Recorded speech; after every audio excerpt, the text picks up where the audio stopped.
Most of you know Dr. Genetski, as we've been fortunate to have him here speak at our economic breakfast each year. He went on to get his doctorate from NYU and teach at the University of Chicago's Graduate School of Business. He's also written 4 books. The latest, of course, is the one that we're providing today, Classical Economic Principles and the Wealth of Nations. He spent a portion of his career working as economist at the Harris Bank in Chicago. He has since provided advice to his clients through his own economic and financial consulting firm. And there are really only 2 views on how the economy works. Classical economic principles and something called Keynesian economic principles. These 2 views are exactly opposed to each other. They're diametrically opposed. They have different assumptions, different conclusions. Given those different conclusions, one view is clearly right, the other is clearly wrong.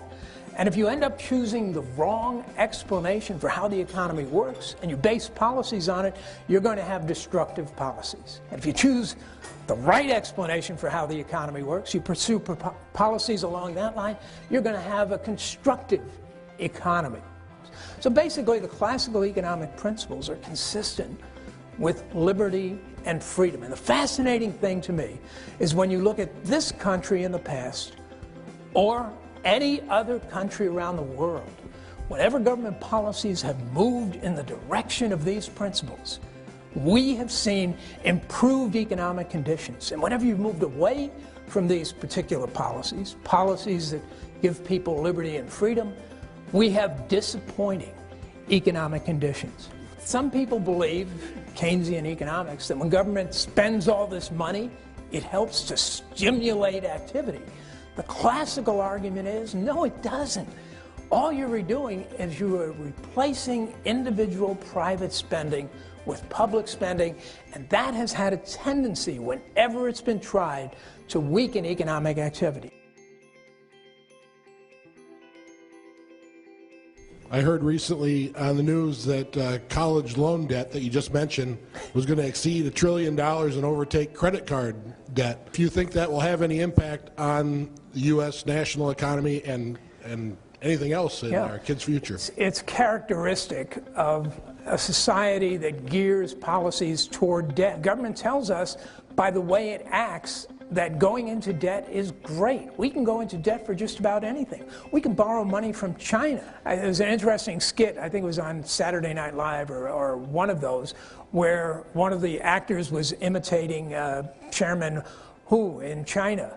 And President Obama was calling to try and borrow some money. And he says, "Hi, Hu." And Hu said, "Well, hello, Obama.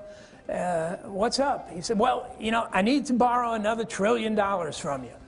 And Hu says, "Oh, no problem. We have plenty of money. We have plenty of dollars here. What do you want to use it for?" He said, "Well, we want to pay people not to work." You know, there's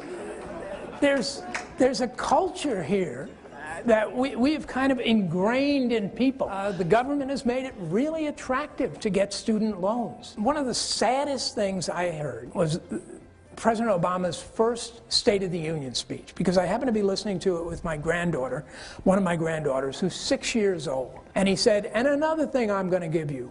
I am going to give you a college education, and you won't have to pay for it."